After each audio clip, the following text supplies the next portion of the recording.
Hello all, I am Ajay Kumar, Assistant Professor Mechanical Department from Rohini College of Engineering and Technology.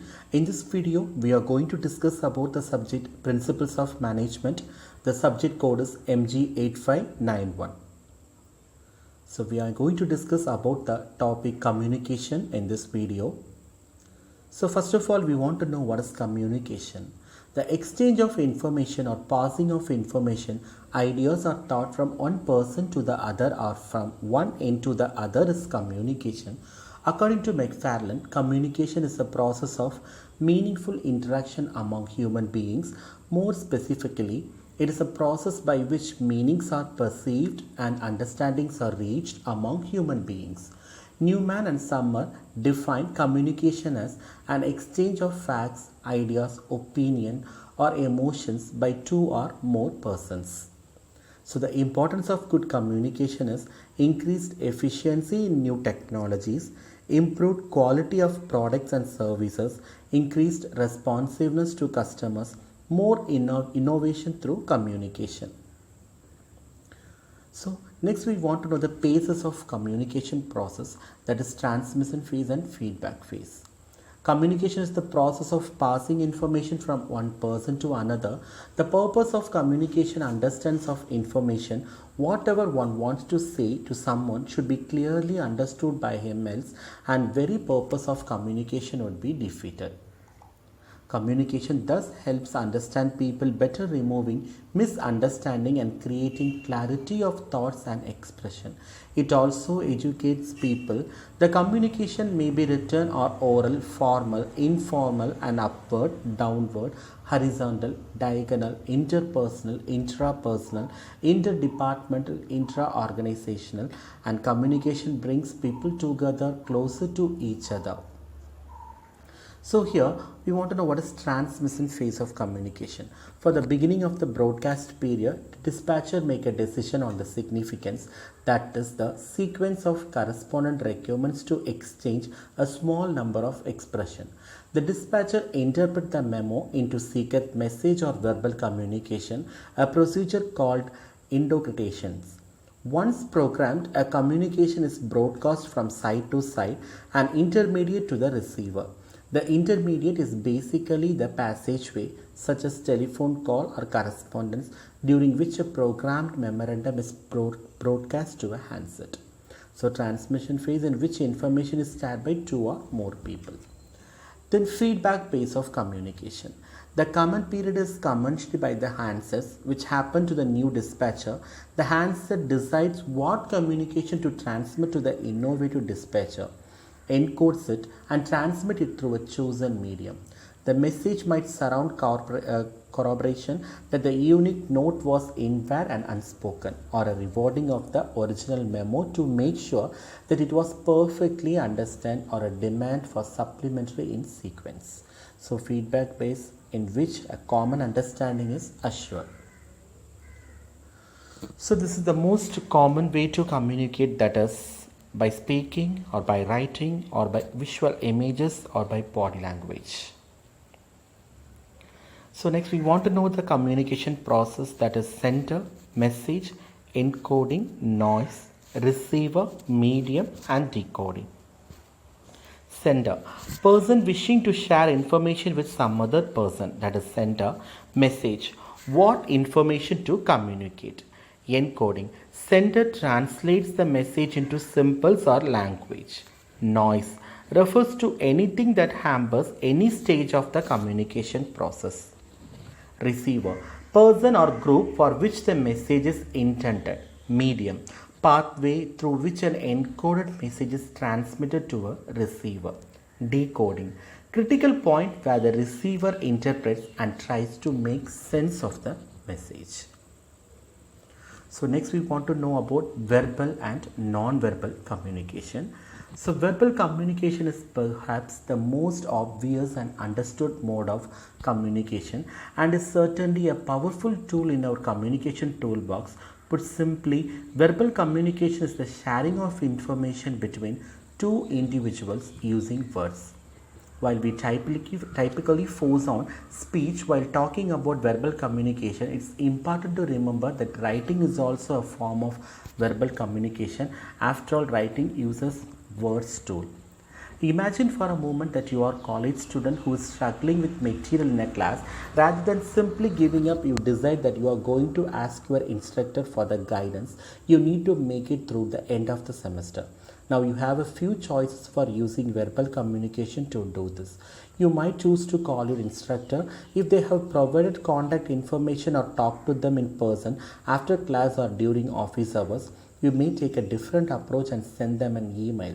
You can probably identify your own list of pros and cons for each of these approaches. We have already employed a little bit of nonverbal communication with the active listening skills we have previously discussed. So the encoding of messages into words, either written or spoken, is known as verbal communication. Nonverbal communication is, there's myth that say that when you speak, only 35% of your communication is verbal and 65% of it is non-verbal. That is not entirely true, because so much depends on the context and situation. It is, however, absolutely true that non-verbal communication can make or break your message. So there are some types of non-verbal communications, and the effects they can have on the success of your communication is facial expressions. Your teenage cousin we referred to at the beginning of this section might have told you he was happy, but his apathic facial expression may have communicated different information. So facial expressions, happy, sad, angry, help you convey your message. Be aware of facial expression when you talk, and particularly when you listen, which is when it is easy to forget. Gestures. When you speak, a gesture can make your message stronger. Pointing out something you want your listener to look at more closely is an example of non-verbal communication. And the next one is proximity. How close are you to your audience? When you speak, sends a non-verbal message. If your size is imposing and you leave a very small distance between you and your listener, it's likely your non-verbal communication will be a bit threatening. On the other hand, giving someone too much space is an avocad non-verbal communication that might confuse your listener. Touch. Next one is touch. Shaking an audience member's hand, putting your hand on his shoulder. These are non-verbal clues that can affect the success of your message. Touch communicates affection, but it also communicates power. In fact, when women touch a listener, it's often assumed that they are being affectionate or conveying empathy. But when a man touches a listener, it can be taken as a sign of communicating power or even dominance. So next one is eye contact. Making and maintaining eye contact with the audience when you are verbally communicating or listening communicates to the other party that you are interested and engaged in the conversation. Good eye contact often conveys the trait of honesty to the other party. The next one is appearance. Your clothing, hair and jewelry are also a part of non-verbal communication. If you put a dash and a bit on your lapel each morning because you have a pet dasher, that says something about you as a person. Similarly, the quality and condition of your clothing, how it fits, it's appropriate for the season. All of these things speak non-verbally about you as a communicator. So the communication media is face-to-face, that is, has highest information richness, can take advantage of verbal and non-verbal signals. Then communication media. Spoken communication electronically transmitted, that means has a second highest information richness, and the telephone conversations are information rich with tone of voice, sentence emphasis and quick feedback. So the next one is personally addressed written communication, that has a lower richness. Personally addressing helps ensure receiver actually reads the message. Personal letters and email are common forms. And next one is impersonal written communication. It also has the lowest information richness, good for messages to many receivers where little or feedback is expected. Example, newsletters, reports. And next we want to know communication networks in groups and teams. That is, type of network is wheel network, chain network, circle network and all channel network. Wheel network. Information flows to and from one central number is known as wheel network. Members communicate only with the people next to them in sequence is known as chain network. Wheel and chain networks provide little interaction, but circle network, members communicate with others close to the terms of expertise, experience and location is known as circle network. Networks found in teams with high levels of communications between each member and all others is known as all-channel network. So then technological advances in communication. The first one is internet.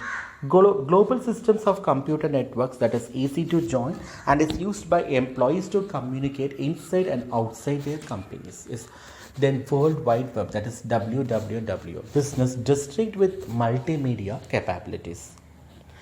And the next one is intranets, a company-wide system of computer networks for information sharing by employees inside the organization. And the advantages of intranets can be used for a number of different purposes by people who may have little expertise in computer software and programming. And the next one is groupware, computer software that enables members of groups and teams to share information with each other and improve communication. And the new technologies for communication is informational databases, electronic mail systems, voice mail systems, fax machine systems, cellular phone systems.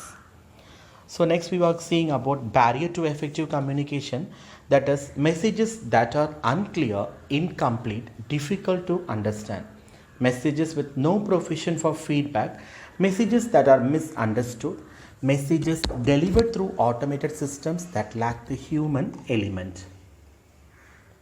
Non-verbal communications reveals a lot about you as a communicator and how to relate to other people. It pays to be aware of the elements of your non-verbal communication so you can maximize the importance of your message. Here in barriers of effective communication, we can identify the terms as emotional barriers and taboos, lack of attention, interest, distractions or irrelevance to the receiver, differences in perception and viewpoint, physical disabilities such as hearing problems or speech difficulties, physical barriers to non-verbal communication, language differences and the difficulty in understanding unfamiliar accents, expectations and prejudices which may lead to false assumptions or stereotyping, cultural differences. So next we want to know the 4 basic directions, that is first one is downward direction, downward communication travels from superior to the employees, that means superior to the subordinates, to give specific task, directives about job instruction, to give information about organization procedures and practices, to tell the employees about their performance, to provide ideological type information to facilitate the goal. And the next one is upward communication, travels from subordinate to superior, from employees to manager. The most common purpose of this communication is to provide feedback on how well things are going. It provides also the middle level managers the opportunity to represent their subordinates to the upper level managers. And the next one is lateral communication. It takes place between people in the same level of the management hierarchy. The most common reason for this communication flow is to provide coordination and teamwork. And the next one is diagonal communication. It occurs between people who are neither the same department nor the same level of management hierarchy. In this case, someone communicates either downward or upward with someone in another functional area. And to overcoming barriers to communication is use feedback to facilitate understanding and increase the potential for appropriate action. Repeat message in order to provide assurance that they are properly received. Use multiple channels so that the accuracy of the information may be enhanced. Use simplified language that are easily understandable and which eliminates the possibility of people getting mixed up with meanings. Hope you all have a good idea about communication after listening this video. Thanks for listening. Thank you so much.